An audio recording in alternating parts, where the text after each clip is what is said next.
दोस्तों आज हम बात करेंगे देसी रैप सिंगर बोहेमिया की। Bohemia India, Pakistan, Canada, America और इंग्लैंड में इंग्लिश रैप और पंजाबी रैप की वजह से ज्यादा मशहूर हैं। ये अमेरिकन नेशनल हैं। इससे पहले दोस्तों हमारे चैनल टॉक हब टीवी को लाइक और सब्सक्राइब लाजमी करें। दोस्तों बोहेमिया का असल नाम रॉजर डेविड है। बोहेमिया 15 अक्टूबर 1979 को पाकिस्तान के शहर कराची में पैदा हुए थे। अब उनकी उम्र 44 साल है। उनके निकनेम्स राजा और डब्ल्यू है। बोहेमिया की हाइट 5 फीट 9 इंच है और उनका वेट 71 केजी है। बोहेमिया की फैमिली पहले सिख मजहब में थी। पाकिस्तान बनने के बाद उनकी फैमिली ने सिखिज्म को छोड़कर क्रिश्चियनिटी को अपना लिया। बोहेमिया के वालिद पाकिस्तान इंटरनेशनल एयरलाइन में मुलाजिम थे।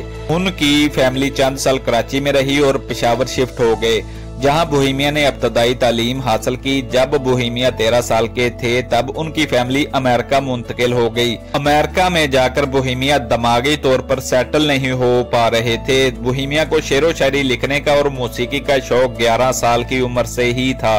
उनके वालिद को भी म्यूजिक से काफी लगाव था। उनके वालिद ने उनको एक कीबोर्ड ला कर दिया जिस पर वो अपने वालिद से धुनें बनाना सीखते थे।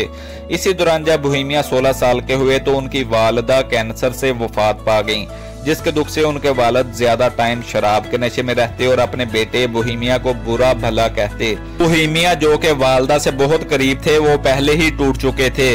वालिद की डांट डपट से तंग आकर उन्होंने अपना घर छोड़ दिया। जब बोहेमिया ने अपना घर छोड़ा तब उनके पास चंद पैसे थे जिनसे उन्होंने च्युइंगम खरीदकर गुजारा करने की कोशिश की, लेकिन उनके दोस्तों ने उनको सहारा दिया और इस तरह वो कभी किसी की सालगिरह पर म्यूजिक बजाकर या किसी दोस्त के घर खाना खाकर सो जाते। कभी कभार उनको किसी चर्च में भी जाकर सोना पड़ता था। इसी दौरान सन 2000 में बोहेमिया के एक कजन ने उसे ऑकलैंड कैलिफोर्निया बुला लिया, जो उधर किसी रिकॉर्डिंग स्टूडियो में काम करता था। वहां बोहेमिया की मुलाकात शाह वन नामी एक हिप हॉप प्रोड्यूसर से हुई, जिसने बोहेमिया की शायरी और म्यूजिक की काबिलियत को देखकर उसे पंजाबी रैप सिंगर बनने का मशवरा दिया। बोहेमिया को बचपन में पंजाबी और इंग्लिश जुबान नहीं आती थी, लेकिन उसने ये जुबानें अपने दोस्तों से और अपने कल्चर के प्यार में सीखी थी।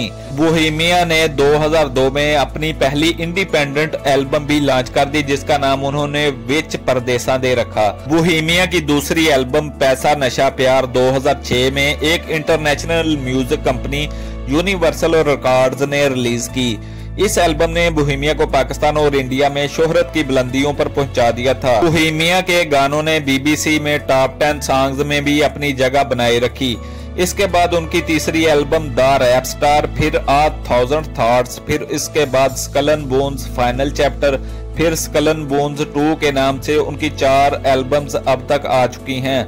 दोस्तों बोहेमिया का एक गहरा दोस्त था जो उसका हर जगह साथ देता था। वो नशे की लत में और गैंगवार में कत्ल हो गया, जिसकी वजह से बोहेमिया कुछ अरसा डिप्रेशन में चले गए और उन्होंने भी नशे का सहारा लिया। बोहेमिया ने सनी डेविड के साथ शादी की, वो भी अमेरिकन नेशनल ही हैं। अभी तक उनकी कोई औलाद नहीं है। अब बात कर ले बोहेमिया जिन गुलकारों के फैन हैं, उनमें लता मंगेशकर, जगजीत सिंह, नुसरत फतेह अली खान और किशोर कुमार शामिल हैं। बोहेमिया के पसंदीदा शायरों में फैज अहमद फैज, अल्लामा इकबाल और मिर्जा गालिब हैं। बोहेमिया ने कई बॉलीवुड फिल्मों में भी अपने गाने बनाकर रिकॉर्ड कराए हैं, जिनमें 2009 में आने वाली film Chandni Chowk to China, 8x10 तस्वीर, ब्रेकवे, देसी बॉयज, फरार, डिशुम और स्ट्रीट डांसर 3D जैसी फिल्में शामिल हैं। बोहेमिया की अक्षय कुमार से काफी गहरी दोस्ती है। इसी वजह से ज्यादा गाने उन्होंने अक्षय कुमार के लिए ही गाए हैं। दोस्तों अगर अवार्ड्स की बात की जाए तो बोहेमिया को बेस्ट पंजाबी गुलकार, best Punjabi composer, best Punjabi music director के अवार्ड्स मिल चुके हैं। अगर बात की जाए बोहेमिया की कार कलेक्शन की तो उनके पास एक रोल्स रॉयस है जिसकी कीमत 6 से 7 करोड़ रुपए है और एक लैम्बोर्गिनी है जिसकी कीमत 4 से 5 करोड़ रुपए है।